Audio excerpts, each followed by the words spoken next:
I'm the Reverend Shannon Weston, LPTS alum of 2005.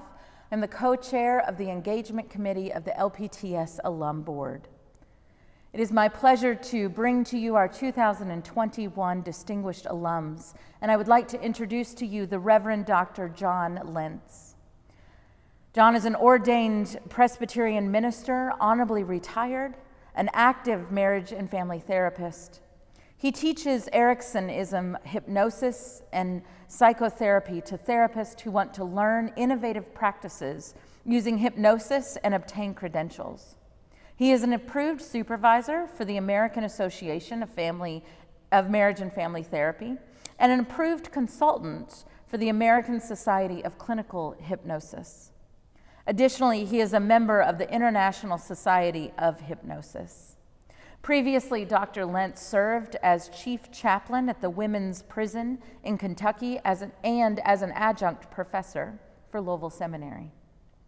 He continued his study of hypnosis and developed unique ways of thinking and understanding behavior. His first book about manipulation was written in part to understand and to teach others how to deal with the incarcerated people like the ones he served. Dr. Lentz believes that hypnosis is the art and science of using implied meaning for health and happiness, and that it can enhance most other skills, abilities, and approaches in dealing with almost any aspect of life, relationship, or difficulties. He has taught his approach to people all over the world and has written over 13 books that involve his original hypnotic inventions, style, and techniques. He is a popular speaker on the topic both nationally and internationally.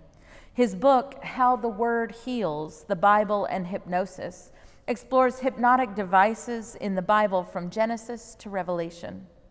A current work in editing and publication investigates the use of hypnosis to assist in healing medical conditions such as arthritis, irritable bowel syndrome, vitiligo, psoriasis, and infertility.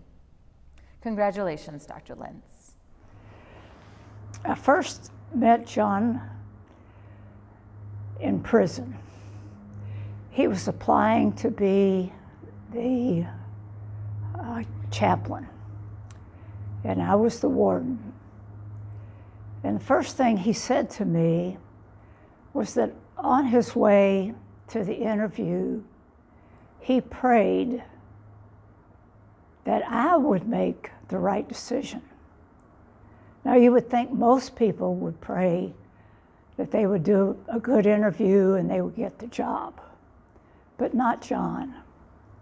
He wanted me to make the right decision as to the chaplain at the Kentucky Correctional Institution for Women. You know who I selected? John, of course. And over the many years, I was very aware that he was the right person. John is a teacher. He's a student. He's a writer. He's written several books, and they've been published. He's a therapist, a pastor, a husband, a father, a reader, a walker, a friend, a mentor, and a carpenter. He built his own house.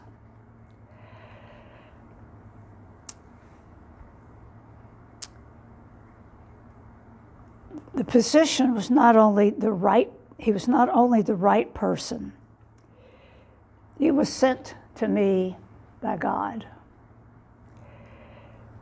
Over the years, he helped us build a chapel.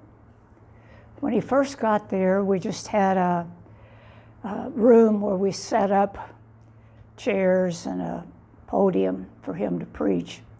But over the years, his congregation at the prison grew so that we got donations to actually build a chapel. And John had an office in that chapel. And he saw inmates and even staff and helped them while they were incarcerated or having to work in a prison. Like I say, he is a writer. He's written several books. I tried to read one of them, but it was so over my head that I gave up. John is extremely intelligent, and he's a very worthwhile candidate for this award. I'm honored to have known John all these years and to continue our friendship even after we retired from prison. John Lentz. Greetings and welcome. Congratulations are in order, because if you're listening to this, you're already doing many things right and continuing to do things right. And the likelihood is very great that you have already accomplished a great deal in your life. When Judy Stubbs came to me wanting me to submit my name for distinguished alumni, I said no. When she asked me a second time, I said no. When she asked a third or fourth time, I said no. Then she went to a former student to ask me. I finally agreed, because it occurred to me that my students and all the people who believed in me over the years, from the women's prison, from Radcliffe Presbyterian, and all the people that I have worked with, taught, or counseled with, they all deserve to know that other people believe in me. And so I'm honored to be treated with the respect from this committee, as well as for the people who wrote letters of support for me, and the former students and the former students of hypnosis, as well as by Joe Carlson, Twyla Hartmans, and Dr. Stephen Milton. What you don't know is all the other people who wrote letters of support for me are incredibly gifted and accomplished people. Now you can know that Stephen Milton is, as well as Twyla and Joe, because they are alumni. And so you know how successful they already are. But you can't possibly know how successful any of the other people are, except for Betty Kasalki, who was at the women's prison for 37 years. But you can't know that people like Annie Van Voren, who also wrote a letter of supporting my being a distinguished alumni. Annie had volunteered at the prison for years and years and continues to volunteer in many different ways. But you couldn't know that Bernhard Trinka from Germany, Bernhard's letter is so precious to me because he had a stroke. And he still wrote a letter supporting my being named distinguished alumni. When I first read it, it brought tears to my eyes. Bernhard made sure that I got that letter, even though it was very difficult for him to do. What you don't know is that Bernhard is one of the most influential people in Germany in hypnosis and in psychotherapy.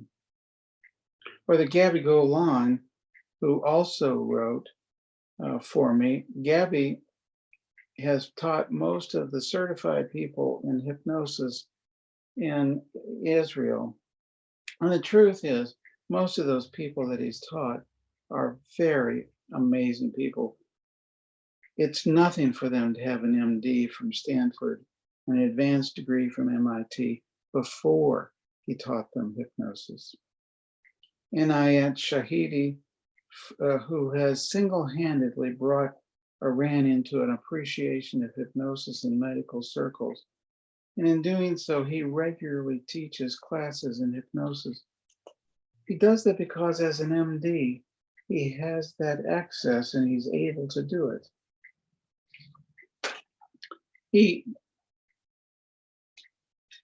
he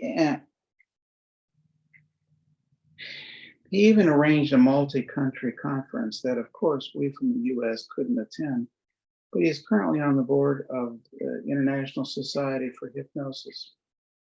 Jeff Zeig, who's the founder and director of the Milton H. Erickson Foundation, taught hypnosis and hypnotic approaches to people and is responsible for having created 140 institutes around the world. There are people almost everywhere who have personally studied with him, who give him the credit for the work they've become able to do.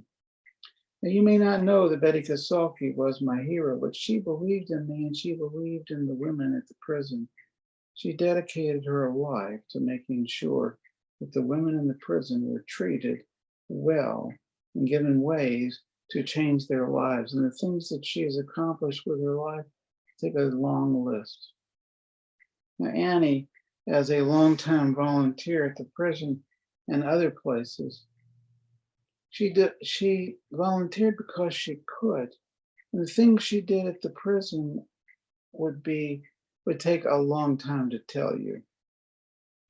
But one of the things she did was convince me that I really should write my sermons down and then deliver them to the women in the cell block, because that was the only way they were going to have any sermon given to them.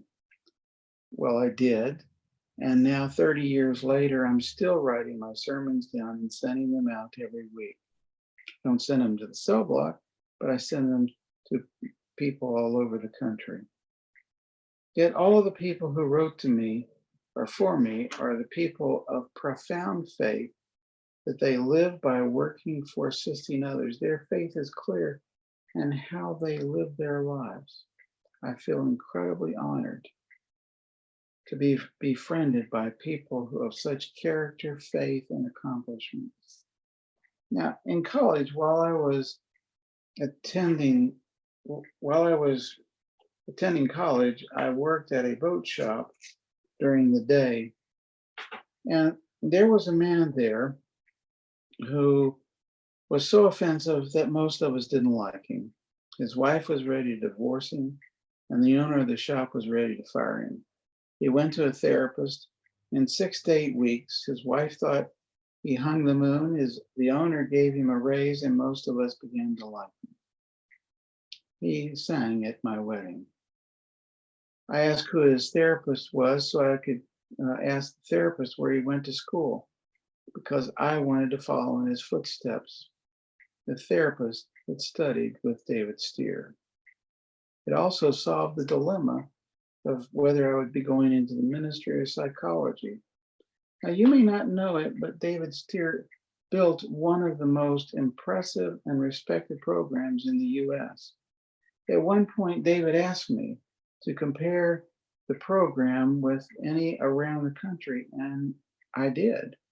And LPTS, the program there, was by far better than anything anywhere in the country, period. David Steer was a gifted teacher and therapist, and his classes were filled with practical tools, and I did learn from him how to help people make the changes that I saw the man from the boat shop make.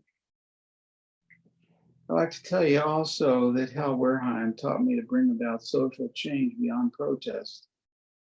He also confirmed to me that making change sometimes requires abrupt and out of the ordinary things that can cause an individual or family to change. Harold Nebelsek's teaching about the universe of discourse and systematic theology taught me practical lessons that changed my life. Harold said that every part of the theology could be cloned and recreated. I took him at his word. So when Lou Weeks asked us to read Calvin's Institutes, I put Harold's thinking to the test. I read only the first of the Institutes. I put Harold's thinking to the test and figured out what all the other institutes would be about. I got an A in class. Now, I loved Lou Weeks, but I didn't love the institutes. Now, there's a more practical aspect of systematic theology that I want to tell you about. You see, every family and every family system is the same in this way. If you change one little thing, you begin to change everything. Yet you can see the entire system in one little thing. Sometimes it only takes one little thing to change it completely. And yet, whether you're looking at the family through one piece or the one piece through the family, you're seeing something that you can understand by symbolism. Now, when I use that understanding and I use it in everything that I do, sometimes I get dramatic results. And it's sometimes how I can see things that others don't see.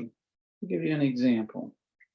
One of my students came to me upset with her client who had blown up a toilet at the school. His parents were angry with him.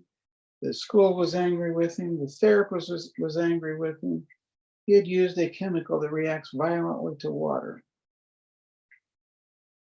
His whole family was angry with him. And so I did one little thing to change the system. I said, wow, what a brilliant and dramatic way to say to your family that you believe you've gotten a crappy deal at home. Therapist, after she stopped laughing, changed how she saw the child, and the family did as well. And suddenly the child was being understood as bright, and the family changed how they dealt with him. Burton Cooper's, there are lots of examples I could give, but that's just one. Burton Cooper's approach to philosophy was wildly helpful. It is because of his influence that I have developed an approach that's also unique, both in theology as well as psychology. And it's also due to his influence that I believe that I could do other things. Warheim, Nevilsek, Cooper, and Steer's influence came out in the creating of my column in the Spirit in the Foundation's newsletter.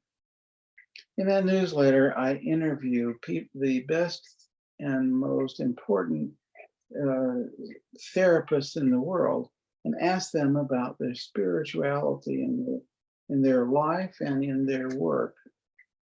Now, when I began that column, psychology and ministry or religion did not seem to get along well. In fact, spirituality is almost a dirty word. I knew that changing one little thing could help to change the whole, so I did it. While working at the women's prison, I was always searching for ways that would help. Psychodynamic approaches take way too long. If they would work at all with prisoners, I don't know. So I went on a mission to find ways that would. I didn't even know at that time about Ericksonian approaches, but George Bennett, who worked at the seminary, did. And I would go to him with the most complex cases. And he would tell me stories, and I could go and tell the stories to the women, and it worked like magic. And then George died. So I went to see Bill Gorman. Bill Gorman taught me some more Ericksonian approaches, and I became absolutely hooked. One of the approaches that Gorman taught me was to use a symbol for the person so you can then indirectly praise them by speaking positively about the symbol. It doesn't matter if it's birth order or whatever the symbol is. If we used birth order and you were the second born, then I might say, it's that second cup of coffee in the morning that's so satisfying. Or that when you go to a potluck, you get what everybody brought the first time, but the second time you get just what you want. Over the years, I've used variations of that in all sorts of ways, using any kind of symbol for the person and then praising the symbol. Now, and then Bill told me I couldn't teach me anymore, that I had to go to the foundation to learn more about Erickson's approaches. So I did, because David was retiring at about that time. And so I went to the foundation, and I not only went to the foundation, but I especially talked to Jeff Zeig. When I saw him for the first time, he spoke for most of the days on 3 to 4 levels at the same time, well, to everyone in the room. I wanted to be able to do that, and I wanted to be able to do that in sermons. And so one of the things I asked Jeff to do was to help me with my sermons, and he did for about 18 months. That was while I was still in the prison, and I still write my sermons with those lessons in mind. And if you think about it, hypnosis is a relational activity. The more hypnotic, the better. That's the reason that the entire Judeo-Christian Bible is hypnotic. They're hypnotic devices from Genesis to Revelation. Now, A.B. Rhodes, who taught Hebrew and Old Testament, taught me something that he probably didn't know that he did. He would teach about a passage, and whatever he said, it was almost like a sermon. He would so imbue his mind and his attitude with thinking about God that when he talked about a passage, it came through that how intense he was feeling about it. Now, it took me years to figure out what he was doing, and then even longer to be able to do some of it, some of the time. You see, AB was in a positive trance. And in that positive trance, one of the things that he did was become aware of everything that was around him, all his strengths, all his weaknesses. And as he did that, he could connect with you in a positive way. Now, as I spoke earlier, I wasn't in a positive trance. I'm going into one right now. You may be able to feel the difference. I don't know. But when AB went into a positive trance, you could almost sense his care for God. I think that's one of the reasons that people spontaneously put together a program and funded a chair in his honor. It's very expensive to fund a chair. I think that happened because people sensed the dedication, the positive things that AB was doing, and they could sense God's presence when he spoke to them. Now, I have students who are incredibly successful and talented in all sorts of ways, and I've been learning from them. One taught me how to pray. That may sound silly, but her approach was and remains powerful to me. She taught me that well over 25 years ago, and it's a dramatic and it leaves you feeling heard. Now, another very talented female minister also taught me to be more willing to have others view my work as important. Things that I learned teaching her remain with me as well. A whole group of masterful ministers, therapists have been with me, and they have taught me while I taught them.